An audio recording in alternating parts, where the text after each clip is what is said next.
সময়ে সময়ে বহুতবোৰ ঘটনা সংঘটিত হয়। কেতিয়াবা ব্যক্তিগত কাজিয়াও সীমাৰ কাজিয়াৰ ৰূপ পায়। ইয়াৰ আগতেও এগৰাকী গগৈ উপাধিধাৰী, এগৰাকী চুতীয়া উপাধিধাৰী মানুহৰ মৃত্যু ঘটিছে। সিদিনা যিটো ঘটনা সংঘটিত হ'ল, এইটো বৰ আনফৰ্চুনেট এটা ইনচিডেণ্ট। আমি তীব্ৰ গৰিহণা দিছো আৰু আমি খুব উদ্বেগ প্ৰকাশ কৰিছো এই বিষয়টোলৈ। মাননীয় মুখ্যমন্ত্ৰী উদ্বিগ্ন। ডক্টৰ পেগু ডাঙৰীয়াই কালি অসমৰ মুখ্যমন্ত্ৰীগৰাকীৰ সৈতে আলোচনা কৰাৰ পাছত অৰুণাচলৰ মুখ্যমন্ত্ৰীগৰাকীৰ সৈতেও কথা বতৰা পাতিছে আৰু তেখেতক কথা দিছে তেখেতেই ভালকে ক'ব।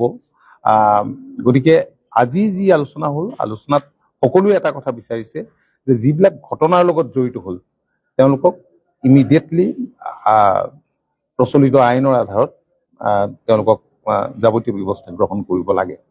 আৰু অসম চৰকাৰে যিহেতু কেছটো ইয়াত অসম পুলিচে ৰেজিষ্টাৰ কৰিছে, প্লেচ অফ অকাৰেঞ্চটো অসম, এইটো অৰুণাচল নহয়। গতিকে সীমা সমস্যা আৰু এইটো আমি সীমা সমস্যাৰ লগত আমি একেলগ কৰিব খোজা নাই। এইটো এটা ল এণ্ড অৰ্ডাৰ প্ৰব্লেম। ল এণ্ড অৰ্ডাৰ প্ৰব্লেম আমাৰ মাটিত হৈছে। গতিকে আমাৰ পুলিচে যিখিনি ব্যৱস্থা গ্ৰহণ কৰিব লাগে অসমৰ মাটিত পালে সেইখিনি কৰিব। এতিয়া ভাৰত পাকিস্তানটো নহয়, কাৰণ চুবুৰীয়া ৰাজ্য, নেবাৰটো সদায় চুবুৰীয়া নেবাৰ। গতিকে আৰু তাত যিখিনি লোকে বসবাস কৰে, আজি মিচিং, ইপিনে তাত গালং থাকে, প্লেনটো একেটাই। এই মানুহখিনিৰ লগতো সম্পৰ্ক আছে। আজি আমি TMPKৰ লগত আলোচনা কৰাৰ পাছত TMPK কৈছে যে আমাৰ যিবিলাক গালঙৰ তাত লোক আছে, বেলেগ বেলেগ মঞ্চ আছে, সেই মঞ্চৰ কমিটি যিসকল বিষয়ববীয়া আছে তেওঁলোকৰ লগতো ছ'চিয়েল অৰ্গেনাইজেশ্যনৰ আলাপ আলোচনা কৰিব। সেইটো খুব ভাল কথা।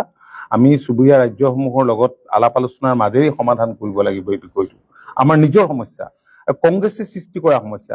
কংগ্ৰেছে ৰাজ্য সৃষ্টি কৰোঁতে যদি ওৱান্স ফৰ অল সমস্যাটো সীমাত ঠিক কৰি দিলেহেঁতেন, আজি যিবোৰ সমস্যাৰ আমি মুখামুখি হৈছোঁ এইবোৰ নহ'লহেঁতেন। আজি এনেবোৰ সমস্যাৰ কাৰণে সীমান্তত বিভিন্ন সময়ত বেলেগ বেলেগ ঘটনা সংঘটিত হয় আৰু ডেভেলপমেণ্টটো ৰখি গৈছে। আমি উন্নয়ন বিচাৰোঁ, প্ৰগতি বিচাৰোঁ।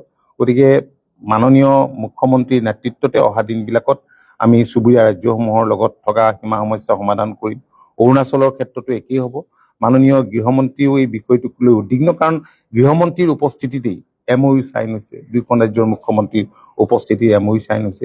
গতিকে বাকী যি 52টা তেনেধৰণৰ ৰিজল্ভ নোহোৱা ইছ্যু আছে, আমি সেইবিলাক ৰিজল্ভ কৰিবলৈ আমি আগবাঢ়ি গৈ থাকিম। আপোনাৰ আলোচনাৰ পূৰ্বে লিকাবালিত পুনৰ উত্তপ্ত পৰিৱেশ এটা হয়, সেই বিষয়েও আমি অৱগত হৈছোঁ। যিহেতু আমাৰ অসম আৰক্ষীৰ DIG আৰু SSPও আজি ইয়াত উপস্থিত আছিল, জিলা আয়ুক্তও আছিল। গতিকে তেখেতসকলৰ পৰা আমি গোটেই কথাখিনি জানিছোঁ। মানে যেতিয়া মানুহৰ যেতিয়া এনেবোৰ ঘটনা হয় তেতিয়া আমি দুই পক্ষই যদি সংযত নহওঁ আৰু ইয়াৰ ফলত আৰু বেলেগ ধৰণৰ ডাঙৰ ঘটনা সংঘটিত হ'ব পাৰে, এস্কেলেট হ'ব পাৰে। আজি ধৰক অৰ্থনৈতিক অৱৰোধ দিছোঁ, আমি তেওঁলোকক অহা বাধা কৰিছোঁ, তাতো আমাৰ মানুহ থাকে, তেওঁলোকেও আকৌ কোনোবা, কাৰণ দুষ্কৃতিকাৰীটো আছে, মিছকিন কিছুমান থাকে। এনেবোৰ ঘটনাৰ সুবিধা ল'বলৈ আমি আৱেগিকভাৱে বা ইছ্যুটো জেনুইন হ'লেও আমি এটা যদি সাৱধানতাৰে গোটেই কথাখিনি আমি আগবাঢ়ি নাযাওঁ তেতিয়াহ'লে আমাৰে অসুবিধা হ'ব, তেওঁলোকৰো অসুবিধা হ'ব। গতিকে সেইটো আমি নিবিচাৰোঁ। সকলো সংগঠনে এই আমাৰ সৈতে একমত প্ৰকাশ কৰিছে, কিছু ছাজেশ্যনো দিছে। তেওঁলোকে আজি টাই আহোম ছাত্ৰ সন্থা ঐক্য মঞ্চই যিখিনি দাবী জনাইছে সেইখিনি আমি মুখ্যমন্ত্ৰীক আমি দিম, আৰু যিখিনি আমি কৰিব পাৰোঁ সেইখিনি কথাটো আমি কৈ দিছোঁ। বহুত নতুন দাবী নহয়, সেইখিনি আমি ভবা কথাখিনিকে কৈছে। TMPকেও সেই কথাখিনিকে কৈছে।